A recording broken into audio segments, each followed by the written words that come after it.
नमस्कार, बहुत बहुत स्वागत है आपका। आप देख रहे हैं द अनकट पॉडकास्ट और आपके साथ मैं हूं शबाब। हमारे पॉडकास्ट में आज हमारे साथ जो शख्सियत है वो एआईएमआईएम को उत्तर प्रदेश में नई बुलंदियों पर पहुंचाने की कोशिशों में मुब्तला है। तीसरा चुनाव ये उत्तर प्रदेश में उनकी सरपरस्ती में होगा और असदुद्दीन ओवैसी के राइट हैंड उत्तर प्रदेश में प्रदेश अध्यक्ष शौकत खान साहब। बहुत शुक्रिया खान साहब अपना वक्त देने के लिए हमको। पॉडकास्ट की शुरुआत करते हैं। सबसे पहले क्या तैयारी है पंचायत चुनाव की? लगातार बैठकें हो रही हैं, लगातार मुलाकातें हो रही हैं। देखिए, उत्तर प्रदेश में तो हम लोग लगातार काम कर रहे हैं 10 सालों से, और हम लोगों की बैठकें और मीटिंगें, कैडर प्रोग्राम्स ये कंटिन्यू चलते रहता है। तंजीमी प्रोग्राम है, संगठन को मजबूत करने के लिए हम लोग काम करते रहते हैं। तो वो चीज़ें चल रही है और जिला पंचायत को लेकर के भी उस पर हमारे फॉर्म भी इशू हो गए हैं, आवेदन फॉर्म वो भी आना शुरू हो गए हैं। मजबूती के साथ जिला पंचायत लड़ेंगे इंशाल्लाह। पंचायती की क्या तैयारी है पिछली बार से और इस बार में? क्या बदलाव देख रहे हैं? कैसे क्या चीजें? देखिए, उत्तर प्रदेश में सबसे पहला चुनाव मजलिस इत्तेहादुल मुस्लिमीन ने जिला पंचायत का लड़ा था 2015 में। अच्छा।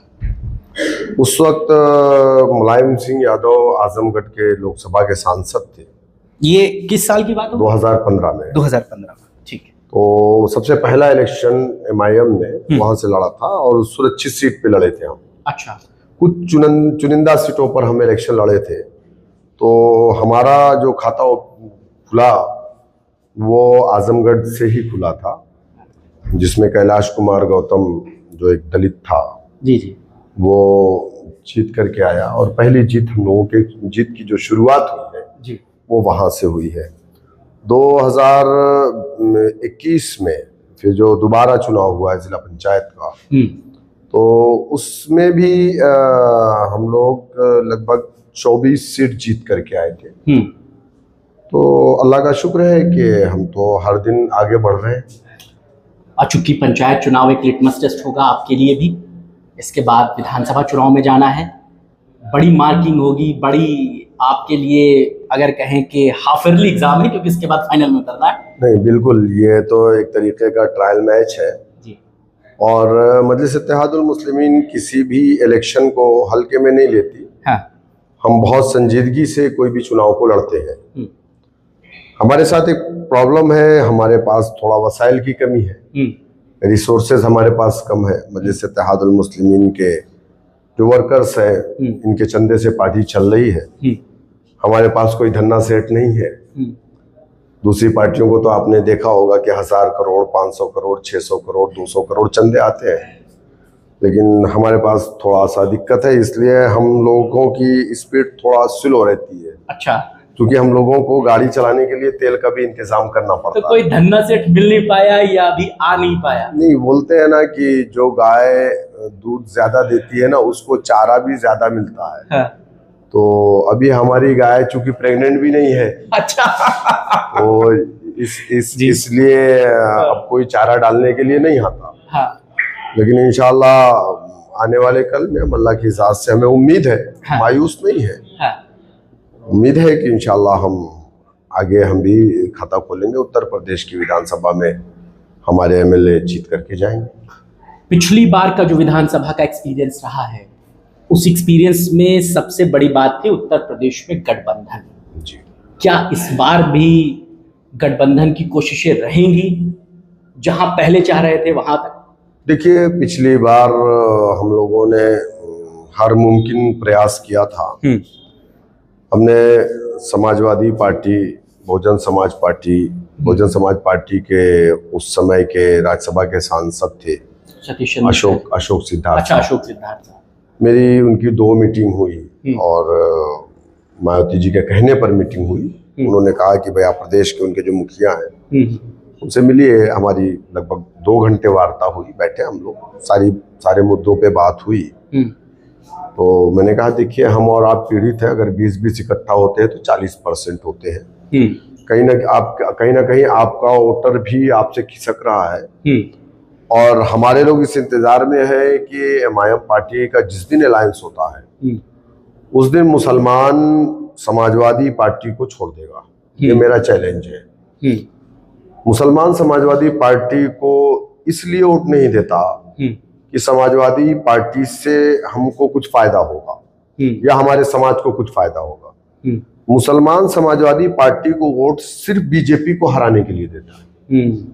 जिस दिन इसको ऑप्शन मिलेगा उस दिन वो समाजवादी पार्टी को छोड़ देगा। तो हमने कोशिश की।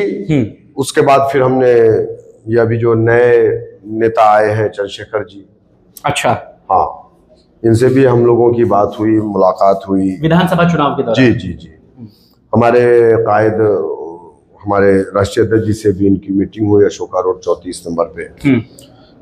और तो सारी चीजें लगभग तय थी। तो ओम प्रकाश राजभर जब भाग करके चले गए समाजवादी के पाले में, तो हम लोग एक साथ बैठे थे। तो ये हुआ कि चलो भाई, अब जो ओम प्रकाश राजभर चले गए और शिवपाल जी का भी पैर आकर के अखिलेश ने छू दिया था, तो वो परिवार की मोह माया में, चूंकि परिवार उनके लिए ज्यादा अजीज था, पार्टी नहीं थी, तो उन्होंने अपनी पार्टी खत्म कर दी, विलय कर दिया समाजवादी पार्टी में। तो हम चंद्रशेखर और बाबू सिंह कुशवाहा, हम लोगों ने फौरन जो है एक अलायंस बनाया, भागीदारी संकल्प मोर्चा, परिवर्तन मोर्चा के नाम से। तो उसमें और भी छोटे छोटे 2-4-6 दल थे। तो उसमें सीटों का बंटवारा भी हो गया था, जिसमें 225 सीट चंद्रशेखर ने ली थी। लेकिन नहीं मालूम कि सीटों के बंटवारे के बाद लास्ट में आकर के क्यों उन्होंने गठबंधन तोड़ दिया, ये तो आज तक हम लोगों को भी नहीं पता चला। हालांकि वो 225 सीट में भी चुनाव नहीं लड़े। तो ये रहा। उसके बाद हम लोग बाबू सिंह कुशवाहा जी के साथ मिलकर के हम लोग चुनाव लड़े, और जो भी रहा, जैसा भी रहा, बहुत अच्छा परफॉर्मेंस तो नहीं रहा, लेकिन हम अल्लाह की जात से मायूस नहीं है। गठबंधन में मायावती से एक बार भी मुलाकात हो पाई? नहीं, मेरी कोई मुलाकात नहीं। किसी मतलब ओवैसी साहब की या किसी के मार्फत, जो भी थे वो अशोक सिद्धार्थ आपके लिए मीडिएटर? जी जी जी, उन्हीं से ही बातचीत चली? जी जी जी, बात नहीं हो पाई। और इधर शिवपाल यादव से? शिवपाल जी से मेरी एक नहीं, लगभग 5 से 7 मुलाकात हुई थी। अच्छा। और उस वक्त भागीदारी संकल्प मोर्चा जो ओम प्रकाश राजभर जिसको लीड कर रहे थे, तो हम लोग एक साथ, बल्कि बैरिस्टर असदुद्दीन ओवैसी साहब, मैं भी था, और शिवपाल जी थे, ओम प्रकाश राजभर जी थे, चंद्रशेखर जी थे, सारे लोग एक साथ शिवपाल जी के आवास पर बैठे हम वहाँ पे। बल्कि ओवैसी साहब की 2 बार मीटिंग हुई शिवपाल जी से। लेकिन फिर उसके बाद राजभर जी के बारे में आपको पता ही है क्या हुआ। क्यों वो पलटी मार गए? मंगरू चाचा, उनके बारे में तो यही सब कहते हैं। अब देखिए भाई, मैं नहीं कह सकता, क्योंकि वो मुझसे बहुत बड़े हैं। हाँ। और कहीं ना कहीं सियासत में भी मुझसे सीनियर है वो।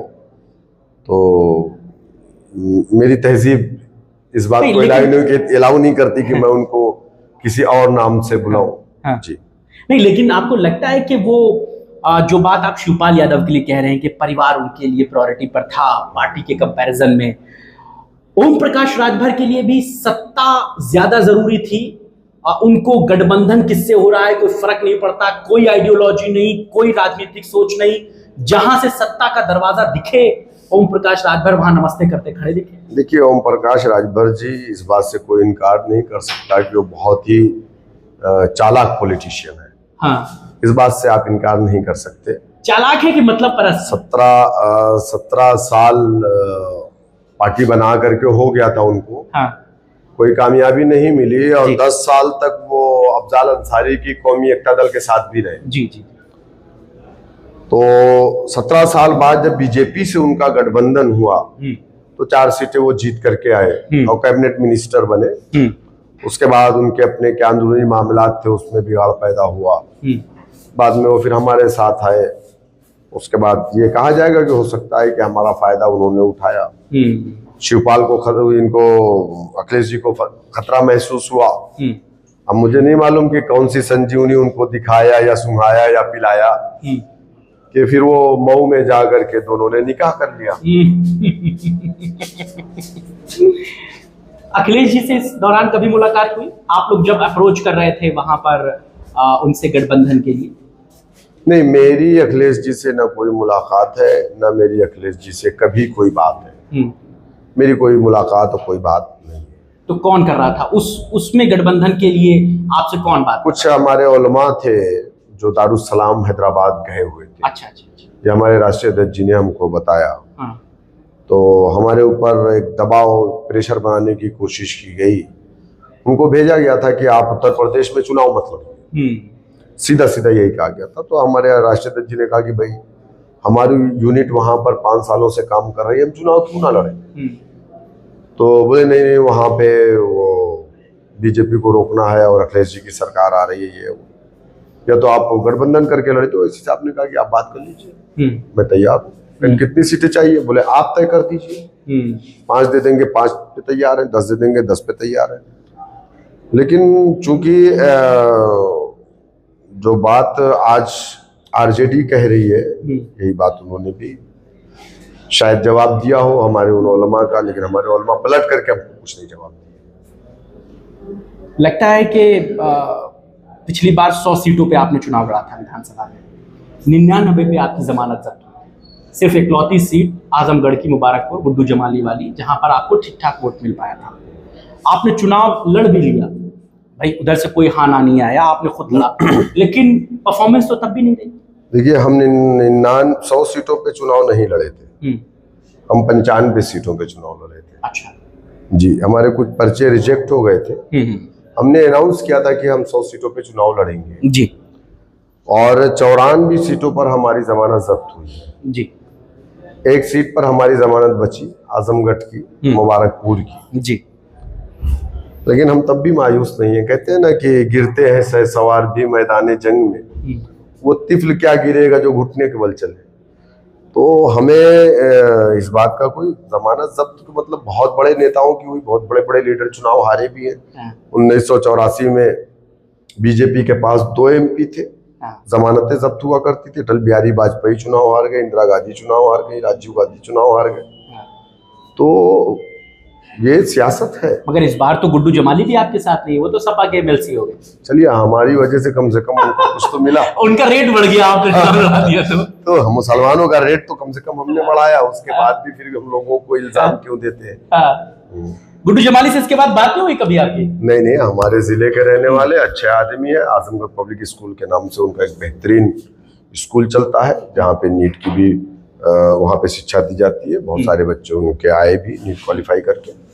अच्छे आदमी है, बेहतरीन ताजिर है। वो सियासत में कैसे है, जैसे मैं एक ताजिर हूँ सियासत में हूँ, वैसे वो भी एक ताजिर है। सियासत से उनको कमाना नहीं है, सियासत भी वो करते हैं तो खिदमत के जज्बे से करते हैं, जहां तक मैं जानता हूँ। अच्छा, मैं ये देखता हूँ उधर के कई लोग, जैसे अबू आसिम आजमी का भी नाम आता है, गुड्डू जमाली का नाम आता है। इन लोगों ने, पार्टी क्या है मैं इस लाइन पे नहीं जाता हूँ, लेकिन अपने लोगों के लिए, मुसलमानों के लिए इन्होंने काम किए हैं अपने लोकल इलाके। मैं अबू आसिम आजमी साहब के से तो इत्तेफाक नहीं रखता कि उन्होंने कौम मिल्लत के लिए कुछ किया हो। हाँ, उन्होंने समाजवादी के लिए किया है, ये इस बात पे मैं एग्री करूंगा। आपके एक नेता के लिए भी किया है? नहीं, मैं नहीं मानता। अच्छा। और उन्होंने किया है, लेकिन हाँ, जहां से वो विधायक है जी, वहां का जो क्राइम रेट है वो बहुत ज्यादा है, बहुत ऊपर है जी। वहां पर मुसलमान बच्चे नशे के आदी हो गए।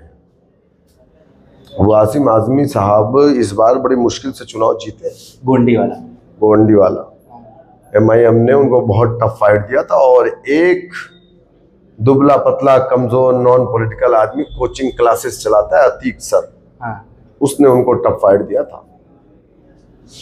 महाराष्ट्र की विधानसभा में सबसे पैसे वाले आदमी है अबू आसिम आजमी साहब, और उनको किसने फाइट दिया था?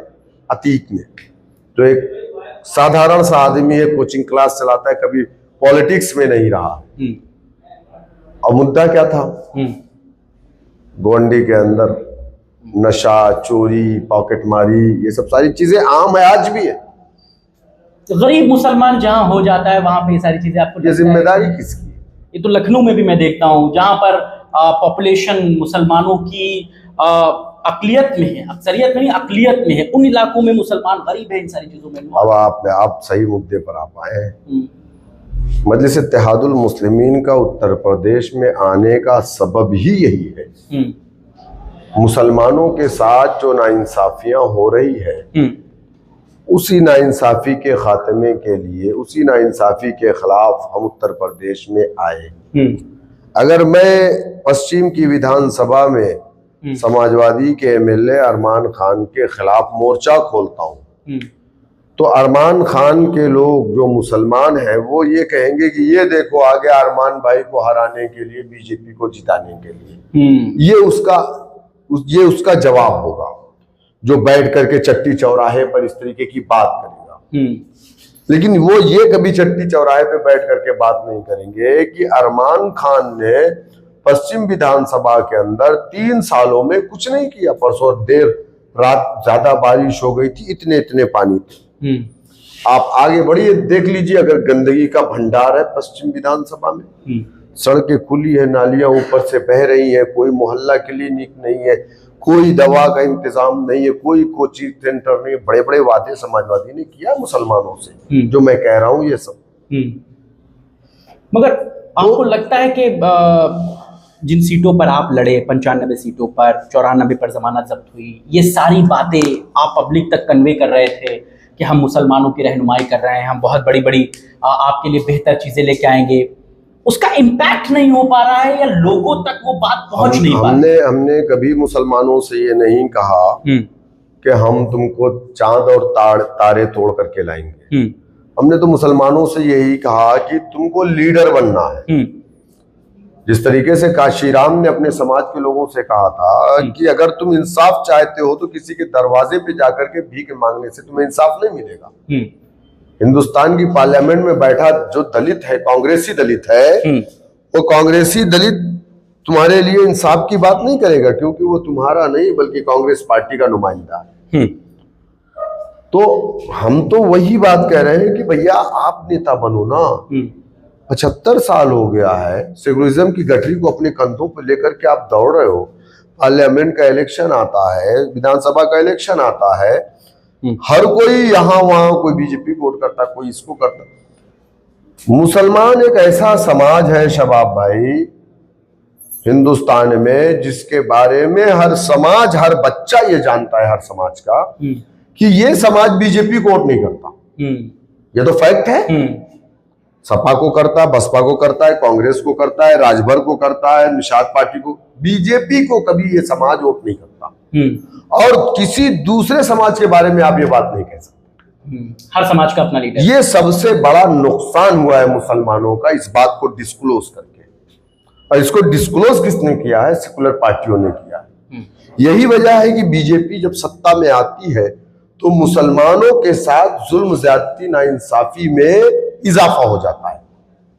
मॉब लिंचिंग की घटनाएं बढ़ जाती है, गोश्त की दुकानें बंद हो जाती है, हमारे रोजगार छीन लिए जाते हैं। आज हिंदुस्तान का मुसलमान दलित से बदतर अपनी जिंदगी गुजार रहा है। Sachar committee, Ranganath Mishra commission, कुंटू commission, Mahmoodur Rahman committee ये कहती है। कौन है जिम्मेदार? 60 साल कांग्रेस इख्तियार में रही, 4 बार यहाँ पर समाजवादी का मुख्यमंत्री रहा, 4 बार बीएसपी का मुख्यमंत्री रहा, बाकी कांग्रेस का मुख्यमंत्री रहा। कौन जिम्मेदार हमारे इस हालात का? हम अगर अपने हालात की बात भी करते हैं, अरे खामोश, बीजेपी को फायदा हो रहा है। क्यों?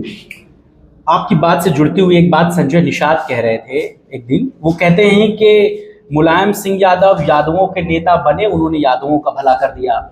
कांशीराम ने दलितों की बात की, दलितों का भला हो गया। तो जब तक आप अपनी क़यादत पैदा नहीं करेंगे, उन्होंने क़यादत तो नहीं की, उन्होंने कहा जब तक आप अपना नेता नहीं बनाएंगे तब तक आपका विकास नहीं हो सकता है। ये बात मुसलमानों पर भी एग्जीक्यूट होती है।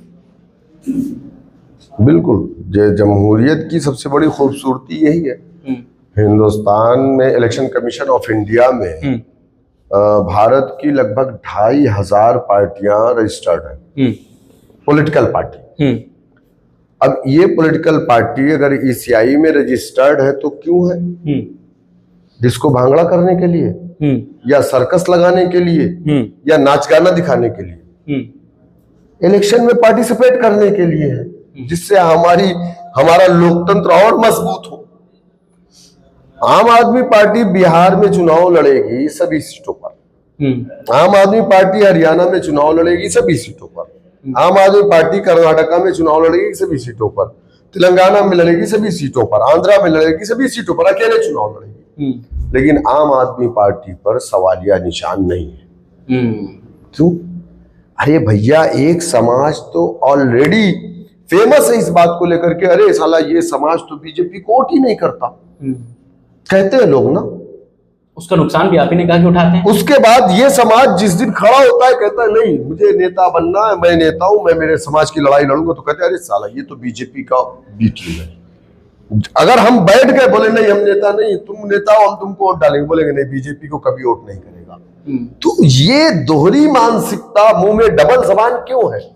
ये जो इल्जाम हमारे लीडर पर लगता है, ये हमारे लीडर पे नहीं है, ये हमारे पूरे कौम पर इल्जाम लगाया जा रहा है, बदनाम किया जा रहा है, बेइज्जत किया जा रहा है। मगर इसका एक उदाहरण भी है। उदाहरण ये है कि आपने 22 का चुनाव लड़ा, आप बहुत सारी ऐसी सीटें गठबंधन की थी सपा की, जहां पर आपके प्रत्याशियों को उतना वोट मिला जितने वोट के मार्जिन से गठबंधन का प्रत्याशी हारा। आप कहेंगे तो वो मैं सीटें भी आपको बता दूंगा। 2024 में आपने कहा कि चलो हम चुनाव नहीं लड़ते हैं, दिखाओ हमें, लेकिन जब चुनाव हुआ तो 37 सीटें सपा जीत गई, 6 सीटें कांग्रेस जीत गई। आपका वोट ना लड़ना फायदे का सौदा तो उनके लिए हो गया। नहीं, उनके लिए फायदे का सौदा हो गया। हम जब नहीं लड़े थे 2019 में भी हम नहीं लड़े थे, तो फिर 300 सीटें कैसे जीत गई थी बीजेपी? हम 2014 में भी नहीं लड़े थे, 280 सीटें बीजेपी कैसे जीत गई थी? हम हरियाणा नहीं लड़े, बीजेपी हुकूमत कैसे बन गई? हम एमपी नहीं लड़े, कैसे हुकूमत बन गई? आप बताइए मुझे। हम पंजाब नहीं लड़े तो आम आदमी पार्टी की हुकूमत कैसे बन गई? तो देखिए ये एक कहने वाली बात है। इलेक्शन कमीशन ऑफ इंडिया में जाकर के इन लोगों को सारी पार्टियों पे बैन लगा देना चाहिए। बोल दे 2 ही पार्टी रहेगी, समाजवादी और बीजेपी रहेगी, बस दोनों खालाजाद भाई रहेंगे, आपस में लड़ लेंगे, काम खत्म हो जाएगा। वो बनेगा ये उसकी तारीफ करेंगे, वो बनेगा उसकी तारीफ, जो जरूरत होगी बैठ करके साथ में चाय पी लेंगे, मारा अब्दुल जाएगा। अब्दुल तो वहां पर भी दरी बिछा रहा है, आप बराबर इस बात को कहते हैं। हाँ बिल्कुल बिछा रहा है, 100% बिछा रहा है। ये बताइए कि अगर मान लीजिए कि इस बार गठबंधन की राहें खुलती हैं, तो आपका ऑफर क्या है? आपकी पहली चॉइस क्या है? समाजवादी पार्टी से कितनी सीटें चाहते हैं? कोई ऑफर नहीं है, अभी हम इस पे कोई बात ही नहीं करना चाहते। अभी तो हम अपना काम कर रहे हैं, राष्ट्रीय अध्यक्ष जी का जब फैसला होगा। फिर भी कुछ प्लान किया होगा आपने? नहीं, मेरा वन टाइम प्रोग्राम है पार्टी के संगठन पे काम करना। मैं कोई प्लान नहीं बनाता हूँ, सारा प्लान पार्टी का शीर्ष नेतृत्व तय करता है। वो जो मुझे कहता है मैं उस चीजों को आगे बढ़ाता हूँ। फिलहाल मेरी जो जिम्मेदारी है वो जिला पंचायत का इलेक्शन है और संगठन को मजबूत करना। आपको लगता है कि जिला पंचायती वाले चुनाव में भी अपने आप को तैयार करने का मौका है? फिर बार्गेनिंग की शक्ल में हम ज्यादा मजबूत नजर आ पाएंगे? मान लीजिए हमने बेहतरीन परफॉर्म कर लिया तो हम, जैसे अभी कह रहे थे कि 5 सीटें भी दे देते तो हम लड़ लेते, जब हम पंचायत में अच्छा करेंगे तो 5 की जगह 50 की बार्गेनिंग। देखिए मैं आपको बता दूं कि चाहे वो समाजवादी पार्टी हो, चाहे कांग्रेस हो, चाहे बीएसपी हो, ये लोग हमसे अलायंस नहीं करेंगे। और हमसे ही नहीं, जिस पार्टी का लीडर मुसलमान होगा ये उससे अलायंस नहीं करेंगे। तो और तो कहीं है ही। ये अपने खालाजाद भाई से करेंगे, मामूजाद भाई से करेंगे, फूफीजाद भाई से करेंगे। ये जब भी करेंगे अपने भाई से करेंगे, ताकि इनका सामान, इनका लड्डू, इनका मीठा इनके घर में ही रहे, मिल बांट करके खाएंगे। हमको ये खाली डब्बा देंगे, हमको डिस्पोजल गिलास की तरह इस्तेमाल करेंगे, फेंक देंगे। लगता है आपको ऐसा? जी हाँ। अच्छा ये बताइए, अभी कुछ घटनाएं भी बड़ी हुई हैं, कांवड़ियों को लेकर के बड़ा मामला चल रहा है, सड़क पे उत्पात हो रहा है, नंगा नाच हो रहा है, क्या देखते हैं? मैंने तो 2 साल पहले कहा था इस बारे में, भाई ये सड़कें किसी के अब्बा की जागीर तो नहीं है ना। हम इस देश में रहते हैं, जितना % हम जीएसटी देते हैं, जिस कैटेगरी में आते हैं उतना ही % दूसरा भी देता है। नरेंद्र मोदी जी एक वोट डालते हैं, एक ही मताधिकार है उनको, हमको भी एक ही मताधिकार है। तो सड़कें हमारे टैक्स के पैसे से, अगर हम 1 लीटर तेल डालते हैं पेट्रोल अपनी बाइक में, 27 रुपए गवर्नमेंट को टैक्स दे रहे हैं, तब तो हम सड़कों पे चल रहे हैं। तो सड़कें बंद करके, रास्ते को जाम करके उस पे चलाया जाता है। कोई बेचारा सफर में है, जरा से गाड़ी इधर उधर हो गई या ये खुद से उसको टच कर दिए। अभी देखा आप, एक हिंदू बहन थी बेचारी रो रही थी, बोले मेरे 40 साल की कमाई को खा गए। पूरे ढाबे को तोड़ दिया। एक जगह जाके अमरोहा में खाना खाया, पैसे को लेकर के पैसा नहीं दे रहे थे तो क्या बोला कि इसमें अंडा की कड़ी मिली हुई है, इसको लेकर के मारपीट कर लिया। जांच हुई, बोले कुछ भी नहीं है, ये पैसे देने के लिए। लेकिन उन पर कार्रवाई क्यों नहीं हो रही है आप जानते हैं? क्योंकि इनको लगता है कि अगर हम उन पर कार्रवाई करेंगे तो कहीं ना कहीं हमारा हिंदू वोट हमसे खिसक सकता है। मुसलमानों की एक मॉब लिंचिंग होती है किसी मुसलमान की तो 100 वोट बीजेपी का बढ़ता है, 50 वोट समाजवादी पार्टी का बढ़ता है। तो आप पूछिए कैसे? कैसे? जब एक मुसलमान की मॉब लिंचिंग होती है तो 100 लोग खुश होते हैं बीजेपी के, जो उस आइडियोलॉजी के लोग हैं हिंदुत्व के, वो 100 खुश होते हैं तो 100 उधर बढ़े। हमारे यहाँ 50 लोग डर जाते हैं एक के मारने पे, तो वो डर करके छिपने की कोशिश करता है समाजवादी के पीछे कि यही हमको बचाएगी, तो वो बीजेपी के खिलाफ और एग्रेसिव होता है। समझ रहे कि नहीं? एक तरफ एक्शन हो रहा है, एक तरफ उसका रिएक्शन हो रहा है। यस, तो ये जो हो रहा है, अखिलेश यादव क्यों नहीं बोल रहे हैं? उसकी वजह यही कि वो भी चाहते हैं जितना जुल्म मुसलमानों पर होगा, माइक बंद किया जाएगा, मस्जिदें तोड़ी जाएगी, मदरसे तोड़े जाएंगे, उतना ही फायदा समाजवादी को होगा। क्योंकि मुसलमान कहेगा कि ना अब तो बीजेपी को हराना ही है, सब लोग समाजवादी को वोट डालो। समाज चूंकि मीडिया में वो चलाया जाएगा कि समाजवादी वर्सेस बीजेपी, दूसरा तो दिखाया नहीं जाएगा। लेकिन जब मुसलमान मस्जिदों में नमाज पढ़ रहा है या मस्जिदों के बाहर नमाज पढ़ रहा है तो उनको लातों से धकियाया जा रहा है, सड़कों पर जो है वो नमाज छोड़िए, जानमाज बिछाने की इजाजत नहीं है। अब ये सवाल ये सवाल आपको बीजेपी के नेताओं से पूछने की जरूरत है। ये सवाल आपको समाजवादी पार्टी के नेताओं से पूछने की जरूरत है। क्योंकि आपकी क्या बात है? आप क्या कहते हैं? मैं तो ये कह रहा हूं कि इसी नाइंसाफी के खिलाफ तो MIM उत्तर प्रदेश में आई है।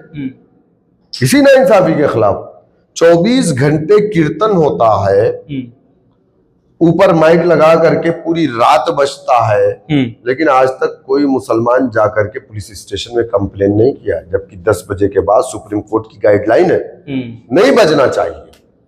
लेकिन हमने कभी कंप्लेन नहीं किया। सड़कें 2-2 महीने जैम रहती है, हमने कभी कंप्लेन नहीं किया। क्यों? हमारे भाई अभी ठीक, कोई मसला नहीं है, एक दिन का त्योहार, 1 महीने का त्योहार, कोई मसला नहीं, चलो हम थोड़ा तकलीफ उनके लिए उठा लेंगे।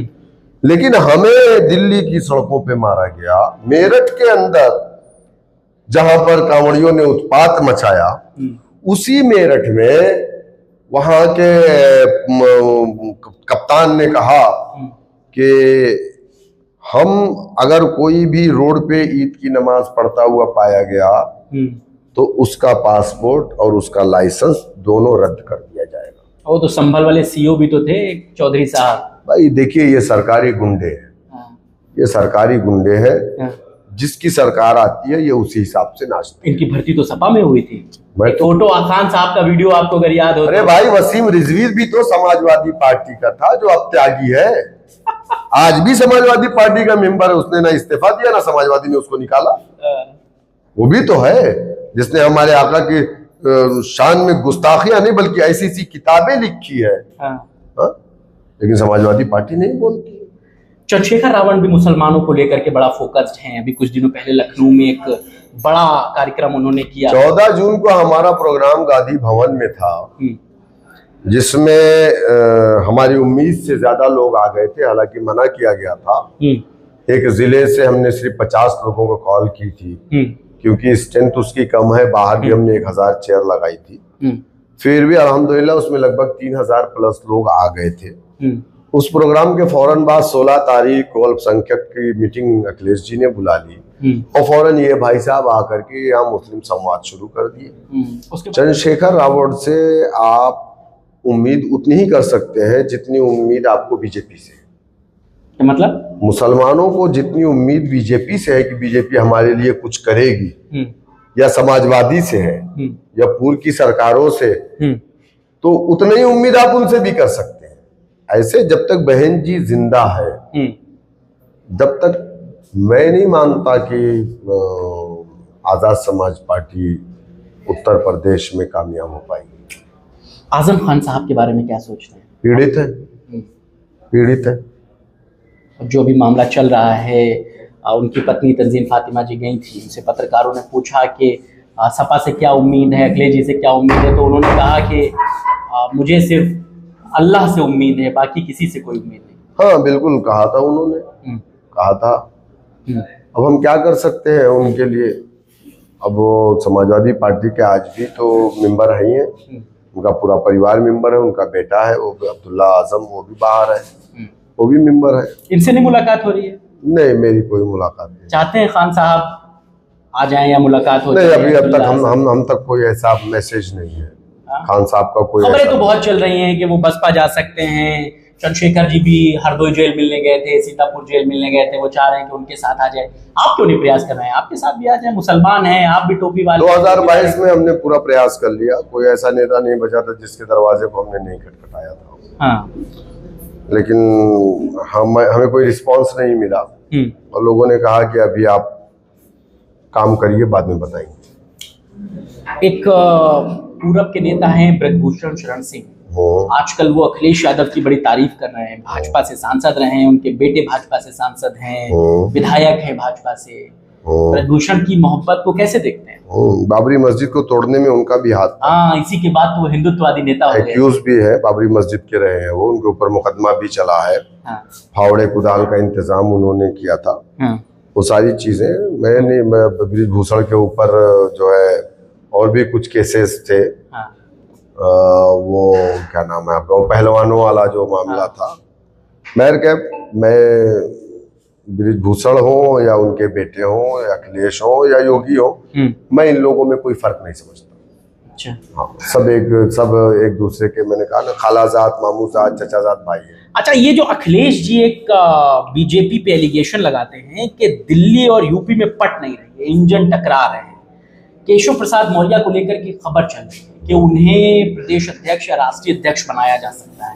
आपको लगता है इन बातों में कितनी सच्चाई है कि योगी और केशव में या योगी और अमित शाह में बन नहीं रही है? नहीं, मुझे नहीं मालूम, मैं इतना बड़ा नेता नहीं हूँ। मैं इतना बड़ा नेता यूपी की पॉलिटिक्स देखकर क्या लगता है? नहीं, मैं नहीं जानता कि भैया क्या हो रहा है अमित शाह में और योगी आदित्यनाथ में।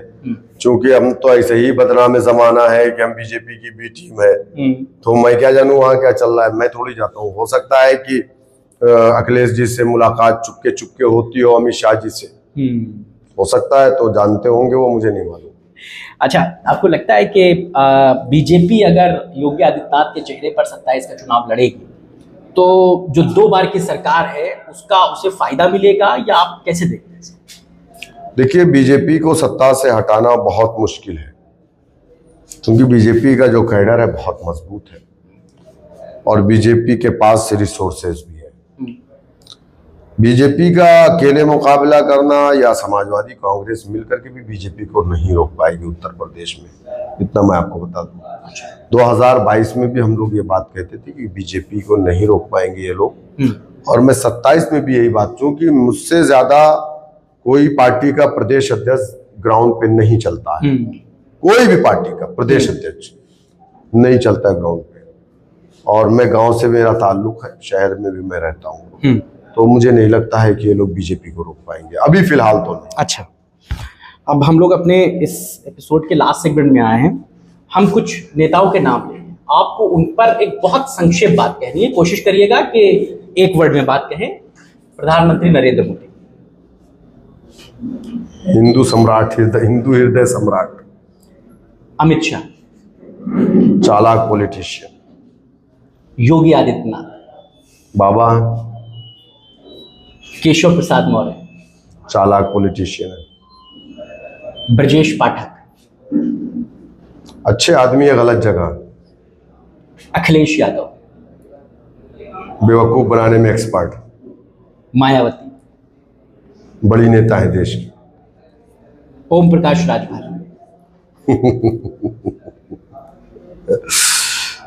बहुत चालाक लीडर है, चंद्रशेखर,